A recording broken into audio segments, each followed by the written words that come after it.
8. Welcome to the Indian वैदिक podcast. मेरा नाम है राहुल और मेरे साथ है आरजे अर्श। ये हमारी नई पॉडकास्ट सीरीज है जिसमें हम लोग सनातन की गहराइयों को समझने का प्रयास करेंगे, उसमें डूबने का प्रयास करेंगे। एंड अर्श, इससे पहले कि हम लोग डिटेल में जाएं, हमारे जो वैदिक पैंथियंस हैं, जो गॉड्स हैं और जो हिंदू साइकोलॉजी है, जो वैदिक साइकोलॉजी है, उन सब के बारे में अलग अलग टॉपिक्स पे विस्तार में बातचीत करें जी, मुझे ऐसा लगता है कि इस पॉडकास्ट की शुरुआत के लिए सबसे जरूरी शायद हमारे लिए ये है कि आज का जो एक कंट्रोवर्सी चली हुई कि सनातन वर्सेस हिंदू वाली, जी आपने भी ब्रिटिश और सुना होगा बहुत बार कि हमें ये बताने की कोशिश की जाती है कि हिंदू जैसा कोई वर्ड एग्जिस्ट ही नहीं करता। जी कई इंटेलेक्चुअल लोग हैं जो आके हमें ये लॉजिक समझाने की कोशिश करते हैं कि भाई ये जो वर्ड है हिंदू, ये बेसिकली ये पर्शियन लोग जो है हमें बुलाते थे क्योंकि वो लोग जो सिंधु नदी थी उसको सिंधु नहीं बोल पाते थे, तो वो सिंधु का वो स को ह बोलते थे, तो इस करके उनका सिंधु से वो हिंदू निकल आया। तो ये बेसिकली उनके हिसाब से वर्ड ही बाहर से आया है, ये वर्ड अडॉप्टेड वर्ड है। जितनी भी अपोजिशन पार्टीज है उनका ये प्राइमरी लॉजिक रहता है जब भी वो हिंदू वर्ड को डिसोन करवाना चाहते हैं हम लोगों से। जी तो सनातन को शुरू करने से पहले इस कंफ्यूजन को मैंने सोचा एक बार की मैं क्लियर डिस्कस कर लेते हैं। तो अगर अर्श मैं आपसे पूछूं कि हिंदू जो वर्ड है, जो इसकी जो एटिमोलॉजी है, जी इसका ओरिजिन क्या है और क्या ये हमारे जो भी हमारी जो टेक्स्ट हैं, जो सेक्रेड टेक्स्ट हैं, हाँ, उसमें स्क्रिप्चर्स में कहीं मेंशन है ऐसा कोई वर्ड? राहुल, ये बताने से पहले आप मुझे ये बताएंगे, जो आप सा और हा वाली कंट्रोवर्सी बता रहे हैं मुझे कि हिंदू को ऐसा कहा जाता है वहां पर फारस में, तो कितने साल पुराना वो देश होगा? मैं साल का बस आपसे डिस्क्रिप्शन पूछ रहा हूँ। I mean Persian, I think Indian culture के बाद जो सबसे प्रिडोमिनेंट कल्चर था दुनिया का वो पर्शियन कल्चर था। That is way before Christ. I think 1500 BC minimum, इतना ना, राइट। अब मैं आपको बताता हूँ कि एक हमारी स्क्रिप्चर्स है बृहस्पति संहिता जिसको हम बोलते हैं, जो कि आज से करीबन 20-25 हजार साल पुरानी है,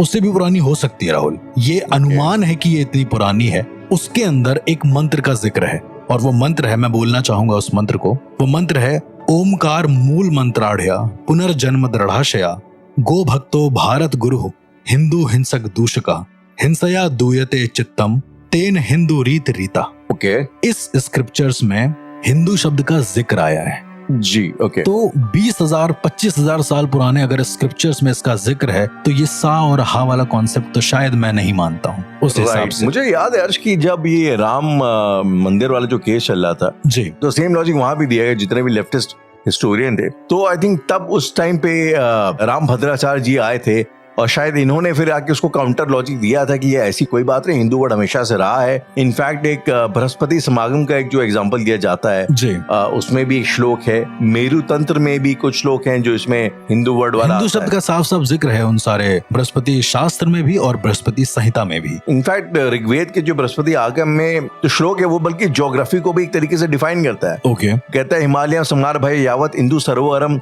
त्वम देव निर्मितम देशम हिंदुस्थानम प्रचक्षते। जी, तो ये मतलब कहने का मतलब ये कि भाई हिमालय के बाद जो है हिंदू सरोवर के पास एक जो देवों के द्वारा निर्मित किया हुआ एक देश है जिसे हिंदुस्तान, जी, जिसे आई थिंक बाद में जिसको हिंदुस्तान बोल दिया जाता है, हिंदुस्तान, इस चीज का वर्णन होता है। तो आई थिंक मल्टीपल जगह, आई थिंक मेरु तंत्र की भी आप बात कर रहे थे कि मेरु तंत्र में भी जिक्र है, ये हिंदू वर्ड का जिक्र है। हीचम दृश्यते हिंदुर्चित प्रिय, मेरा संस्कृत का प्रोनाउंसिएशन सॉलिड नहीं, लेकिन जो जानना चाहते हैं तो उसको वहां पे जाके एक बार स्टडी कर सकते हैं। अगर राहुल आप बात करते हैं मेरु तंत्र, जैसे हम बात करते हैं बृहस्पति संहिता, कुछ ऐसे भी मैंने लोग देखे हैं अपने इंडिया के अंदर जो ये कहते हैं कि ये जो पुराण है ये तो चलो मतलब किसी का डिपिक्शन है, इसमें मैं कैसे मान लूं कि हिंदू वर्ड एग्जिस्ट करता है। तो मैं वेदों का आपको एग्जाम्पल दे देता हूँ। ऋग्वेद के अंदर राहुल जहां जहां पर अग्नि के साथ इंद्र की पूजा हो रही है वहां पर ये जिक्र आया है गौ विस्पर का, मतलब गाय के बात करने का। कहते हैं कि जो काऊ विस्पर्स होता है उसे हिंदू बोलते हैं, यानी कि सनातन की भाषा को हिंदू बोलते हैं। तो ये भी ऋग्वेद के अंदर जिक्र आया। कोई भी अगर ऋग्वेद पढ़ेगा, अगर उसको सच में नॉलेज है तो वो इस शब्द का प्रयोग बार बार देखेगा वहां पर। मुझे ऐसा लगता है अश्किना कि नॉट जस्ट जो हमारे स्क्रिप्चर्स हैं, चलो अगर आपको ऐसा लगता है कि कई लोगों का ऐसा मानना है कि मनगढ़ंत है, मनगढ़ंत है। वेदों का तो लोगों को पता ही नहीं कि उसका वो सोर्स क्या है, कहाँ से वो आया है। अब कई लोग इसकी जब पर्शियन इसकी जब बात हो रही थी तो मुझे एक बड़ी कॉमन सेंस वाली चीज लगती है अर्श की आज भी कई ऐसी कंट्रीज हैं, फॉर एग्जांपल जापान में जब भी अगर इंडिया की बात की जाती है तो उनकी लैंग्वेज में द वर्ड इज इंदो। In fact even in Chinese literature है, जब वो डाउन साउथ डाउन हिमालयस के जो इलाके की बात करते हैं और लोगों की बात करते हैं तो उसमें भी जो है वो जो वर्ड यूज करते हैं वो भी द वर्ड इज हिंट्यू।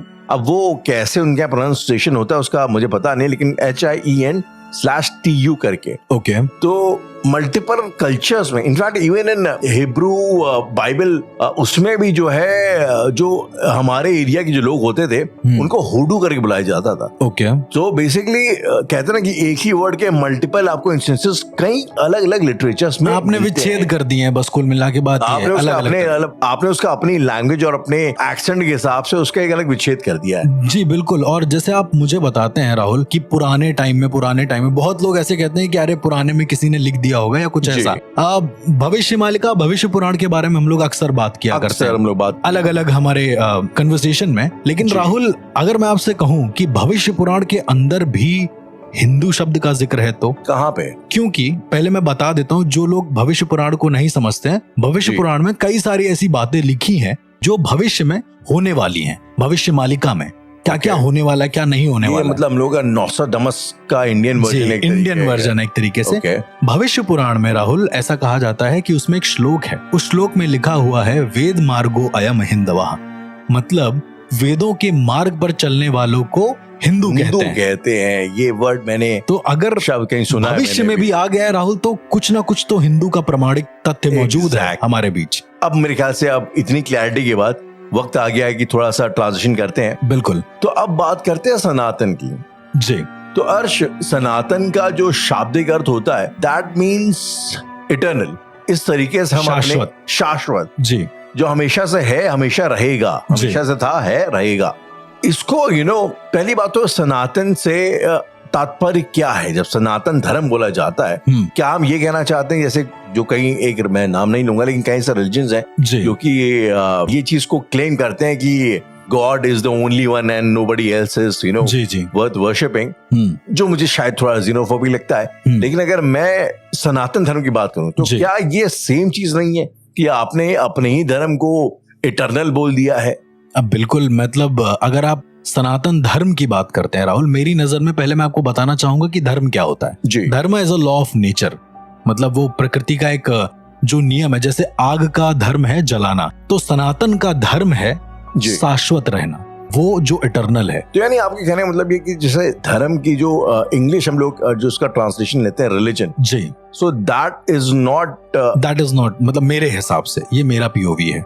इसके अलावा राहुल, जब मैं आपसे कहता हूँ कि सनातन धर्म, या आप मुझसे कहते हैं कि सनातन धर्म, हम लोग सनातनी हैं एक तरीके से, तो सनातनी मतलब वो जो शाश्वत रहने वाला है और जिसका जो धर्म है, जिसका लॉ ऑफ नेचर जो है वो हमेशा के लिए टिकेगा। तो उसी से शायद ये जो हिंदू हम जोड़ते हैं ना, कि हिंदू को इतना ज्यादा, फिर ऐसे तो सनातन में कुछ भी हो सकता था लोगों के हिसाब से, हिंदू ही क्यों? ठीक है, ये एक बहुत बड़ा सवाल आता है, हिंदू ही क्यों? क्योंकि हिंदू शब्द का जिक्र हर जगह है, वो सनातन है, कह सकते हैं वो शाश्वत है, वो हर जगह मौजूद है राहुल, कहीं ना कहीं। तो मेरा ऐसा मानना है कि शायद हिंदू इसलिए उसको जोड़ दिया गया हो सनातन से, और वो एग्जिस्ट भी करता है एक तरीके से शायद। एंड इनफैक्ट मुझे ऐसा लगता है कि वेस्ट की जो बाय एंड लार्ज अंडरस्टैंडिंग है रिलीजन के साथ, लाइक फॉर एग्जांपल जहां तक मेरी अंडरस्टैंडिंग है, रिलीजन जो शब्द है ये आता है from the Latin word religare. And ये इस शब्द की इजाद तब हुई थी जब ये एक प्ले में बेसिकली एक प्ले में शब्द का पहली बार इस्तेमाल हुआ था। और तब हुआ था जब वहां पे कैथोलिक जो रिलीजन था, जो एक पुराना रिलीजन था, उसके खिलाफ लोगों ने प्रदर्शन करना शुरू कर दिया था। जब प्रोटेस्टेंट्स और अलग ओल्ड टेस्टामेंट न्यू टेस्टामेंट की जो एक बात होती है, कितने टाइम पहले की बात होगी अब यार ये कह पाना तुझे पता नहीं, लेकिन आई थिंक 700-800 AD की बात है ये। ओके शायद मोटा मोटी, I am not very sure about that जी। लेकिन मोटा मोटी लॉजिक ये था कि तब ये एक तरीके का एक मुहिम चलाई गई ताकि लोगों को कैथोलिज्म में वापस लाया जाए। और रेलिगारे का मतलब होता है रिविजिट, वापस देखो। रेलिगारे मतलब जो लॉ है उसको, जी। So that was the origin of this word. और मुझे ऐसा लगता है कि रिलीजन प्रोबेबली धर्म शब्द का डायरेक्ट ट्रांसलेशन नहीं है मेरी अंडरस्टैंडिंग। एग्जैक्टली, मैं वही आपसे बोलना चाह रहा था। मतलब मैं आप प्लीज बताइए, मुझे ऐसा लगता है कि धर्म का कुछ शाब्दिक अर्थ बैलेंस की तरह दिया गया है। एग्जैक्टली, जैसे धम्मा भी यूज होता है बुद्धिज्म में। बिल्कुल। और जब आप लॉ ऑफ नेचर की बात करते हैं या फिर law of nature, law of nature की बात, आग का अगर धर्म है राहुल जलाना जी, तो वो शाश्वत है। मैं आपसे वही कहने वाला हूँ, राइट, जो कि चेंज नहीं होगा, जो चेंज नहीं हो सकता किसी कीमत पे।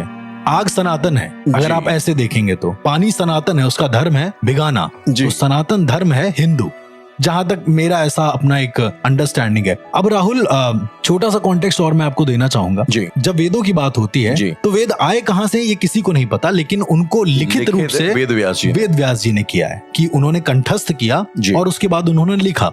अब राहुल, वेदों के साथ साथ उन्होंने कई सारे पुराणों की भी रचना करी थी। कालिका पुराण, ब्रह्म पुराण, भैरव पुराण, उन्होंने अलग अलग पुराणों की रचना करी। पुराण 108 है, लेकिन उसके अलावा भी बहुत कुछ हो सकता है, क्योंकि अनंत काल से चला आ रहा है। जो चीज सनातन है वो तो पता नहीं कहां से कहां तक जाएगी। जी जी जी। तो उन सभी पुराणों में भी, कालिका पुराण में भी हिंदवा, जो मैंने आपको बोला ना, वेद मार्गो अयम हिंदवा जी, इसका जिक्र आता है। यानी जो पुराने ऋषि मुनि थे वो वेदों के मार्गों पर चलते थे, इसीलिए हम उन्हें हिंदू कहते हैं। तो चलिए हर्ष, ये हमने जो बेसिक एक कॉन्टेक्स्ट बना, एक पृष्ठभूमि जो बनानी थी जी पहले एपिसोड के लिए, इस सीरीज के लिए, तो कायदे से हमने थोड़ी बहुत बना ली है। अब मैं ये थोड़ा सा मैं चाहूंगा कि हम लोग जो है जनता ऑडियंस को बता दे कि जो पूरी बातचीत होगी, जो कॉन्वर्सेशंस होंगे, तो उसमें अप्रोच क्या होगी हमारी सनातन को समझने की, ये समझाने की जी। तो उस हिसाब से हम लोग बात करते हैं। अर्श, मुझे ऐसा लगता है कि धर्म चाहे कोई सा भी हो, ठीक है, आपका हर किसी को अपना धर्म मुबारक यार। बिल्कुल, धर्म, मजहब, रिलीजन जो भी आपका है उसको फॉलो करें। तो बेसिक यूनिवर्सल सच ये है कि किसी भी धर्म में गलत करना नहीं सिखाया जाता। बिल्कुल, हर धर्म में अपनी खुद की एक अंडरस्टैंडिंग होती है, लाइफ को लेके अंडरस्टैंडिंग होती है, नेचर, भगवान को लेके आइडियोलॉजी होती है। उस हिसाब से वो लोग प्रिंसिपल सेट करते हैं इंसानों की जिंदगी के लिए। बिल्कुल, अब वो लोग उसको किस तरीके से समझते हैं, कैसा इंटरप्रेट करते हैं, वो फिर वैरी होता रहता है, वो वक्त के साथ वो चीज बदलती रहती है। तो यहाँ पे जो इरादा है बातचीत का, जो बेसिकली इंटेंशन है, इंटेंशन ये नहीं है कि हम लोगों को बताएं कि हमारा धर्म ऐसा, तुम्हारा धर्म वैसा जी। इंटेंशन वो नहीं है। इंटेंशन ये है कि हम फिलहाल दूसरों को बताने से पहले अपना रिलीजन को समझें, उसके उस पॉइंट ऑफ व्यू से दुनिया को समझें जी, और उसके बाद जो है ना, एक जो चीजें रेलेवेंट हैं वो चीजें पकड़े और उसके ऊपर फिर उस हिसाब से अपनी जिंदगी जिए। अब राहुल, जितने भी, मैं आपसे एक सवाल पूछना चाहूंगा, जो आपने अभी जैसे बोला, तो जितने भी हमारे कह सकते हैं कि ऐतिहासिक कैरेक्टर्स हैं और जो सारी चीजें हैं जी, कहीं ना कहीं वो जीने का एक सही तरीका ही तो सिखा रहे हैं, जैसे रामायण, महाभारत या अलग अलग चीजें। अब अर्श, इसमें भी बताइए एक बड़ी कंट्रोवर्सी है। अब फॉर एग्जांपल, ठीक है, फॉर एग्जांपल की बात है, अगर हम लोग राम की बात करें, ठीक है, एक ऐतिहासिक कैरेक्टर है, सेलिब्रेटेड है। अच्छा, एक और है कृष्ण जी, वो भी भगवान है, ठीक है, वो भी अलग टाइम पे पैदा, उन्होंने भी जो है अपनी तरीके से जो है जीने का तरीका सिखाया, उनके भी भक्त हैं, उनकी भी अलग लीनियज है जी। तो मेरे कहने का तात्पर्य, अगर आप राम के जीवन और उनके व्यक्तित्व को देखेंगे, वो एंटायरली अलग धुरी पे है, वो अलग है। और अगर आप कृष्ण को देखेंगे, वो जिस तरीके से उन्होंने हैंडल किया अपने आसपास को, दुनिया को, जैसे उन्होंने अपनी लीला करी, वो एकदम अलग है। चंचलता भी थी, उसमें शरारत भी थी, उसमें प्रेम भी था। एंड इनफैक्ट राहुल, अगर आप देखेंगे रावण का कैरेक्टर, जो उसका व्यक्तित्व है पूरा पूरा जी, वो एकदम अलग टैंजेंट पे मूव कर रहा है। दुर्योधन का एक अलग टैंजेंट पे मूव कर रहा है जी। तो मुझे ऐसा लगता है ना कि यहाँ पे बात ये नहीं थी, ये मेरी अंडरस्टैंडिंग है जी। एंड अगर आपको लगता है मैं गलत हूँ तो प्लीज मैं बताइएगा। ये मेरी अंडरस्टैंडिंग है।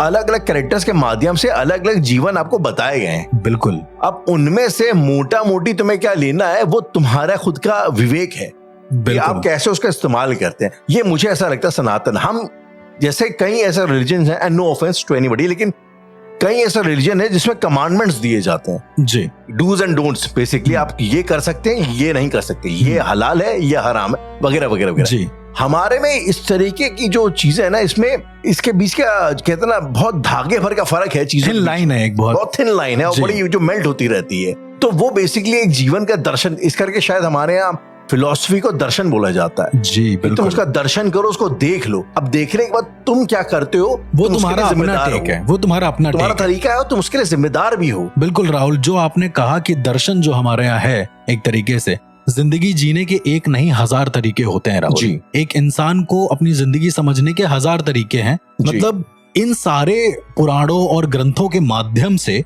शायद ये दर्शा दिया गया है कि इतने सारे 1000 तरीके हैं, तुम्हारा ब्रेन या फिर तुम्हारी जो जीवात्मा है वो किसको ज्यादा अडॉप्ट कर रही है। शायद जिसको भी अडॉप्ट करे वो सनातन रहने वाला है, वो शाश्वत रहने वाला है।